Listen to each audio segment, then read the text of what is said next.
কলমি ও লাল শাকের দুর্দান্ত শাক ভাজি ইফতারের পর মজা মজা করে খাবো। আসসালামু আলাইকুম। সালাম মধু। তো তুমি এত শাক নিয়ে কি করবা? শাক আমি দেখো এ তো শাক বুঝতে শাক ভাজি করবো। কলমি লতার শাক এ দেখো এগুলা। হ্যাঁ আর এ দেখো লাল শাক, হ্যাঁ। এ দেখো কলমি লতার শাক। হুম, খালি ভাজি করতে হবে দুই রকম শাকের। আর বিষয়টা হচ্ছে আমি ওই যে কলাই মেল দিছি, ফুল মেল দিছি, তো ওই কলাই গুলা মুরগিতে পা দিয়ে ছিটাইছি, বুঝিস তো। হ্যাঁ। তো সেই কারণে আমি এখানে বসি, শ্যামাই বসি, কলাই গুলাও ঠেকাছি আর এই যে শাক গুলা বেছে নিছি। তো রোজা মুখে বুঝ দেখছো না, আমি একটু কাজে এগিয়ে থুছি। ও শাক গুলা বেছে নিই, তবে কুটবো, পরে ধুই রান্না করবো, বুঝতে পারছো। বন্ধুরা, কে কে রোজা আসেন অবশ্যই কমেন্টে জানাবে। বন্ধুরা, এখন রমজান মাস, তো মাছ মাংস খেতে ভালো লাগে না, তার জন্য এই যে দুই রকমের শাক বাচ্চা মা রান্না করবে, তো খেতে অবশ্যই ভালো লাগবে। বন্ধুরা, কার কার মাছ মাংস বাদে শাক খেতে ভালো লাগে অবশ্যই কমেন্টে জানাবেন। কত সুন্দর সুন্দর স্বাদ বন্ধুরা, শাক। তাই যে আমি লাল শাক দিয়ে কলমির শাক দিয়ে একসাথে ভাজি করবো, তার জন্য এই যে একসাথে আমি কুটে নিছি শাকটা, কুটে ধুয়ে নিয়ে তারপর রান্না করবো। এমন করে কুটে নিতে হবে ছোট ছোট করে।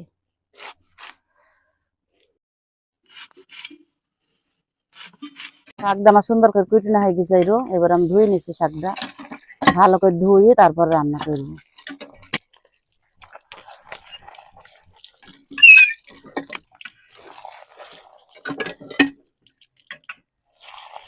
শাকটা আমার ধুই না হয়ে গেছে, এবার আমি রান্নাঘরে নিয়ে গিয়ে রান্না করবো।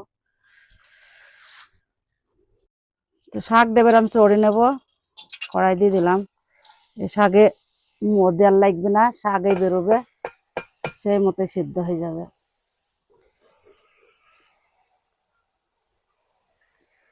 কাঁচামরিচ দিয়ে দিলাম, পরিমাণ মতো লবণ দিলাম। শাকটা এবার আমি সুন্দর করে নেড়ে দেবো।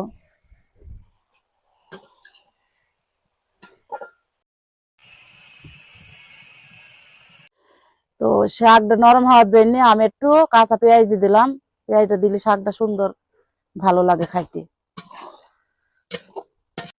শাকটা আমার সুন্দর করে সেদ্ধ হয়ে গেছে, এবার আমি আজরি নেবো, তেল পাইবো, আজরি নিয়ে শাকে তেল পাড়ার জন্য এবার আমি রসুন ছাঁচাটা দিয়ে দেবো কড়াই।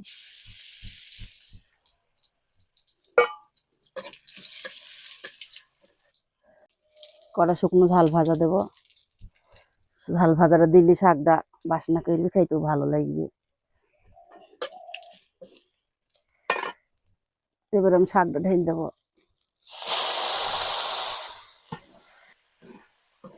এরকম করে শাক রান্না, আমার শাকটা রান্না কেমন হইলো অবশ্যই কমেন্টে জানাবে, সবাই জানাবেন।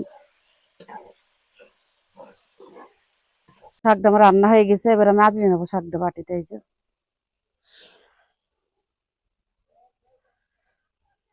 আসসালামু আলাইকুম। তো সেই বিখ্যাত এই যে লাল শাক দিয়ে কলমি শাক ভাজি, তো খেয়ে দেখবো কেমন লাগে। এক কলহান তুললাও বাবু, তুললি বন্ধুরা, এই দেখুন। মাখাও ভালো করে ভাত দে।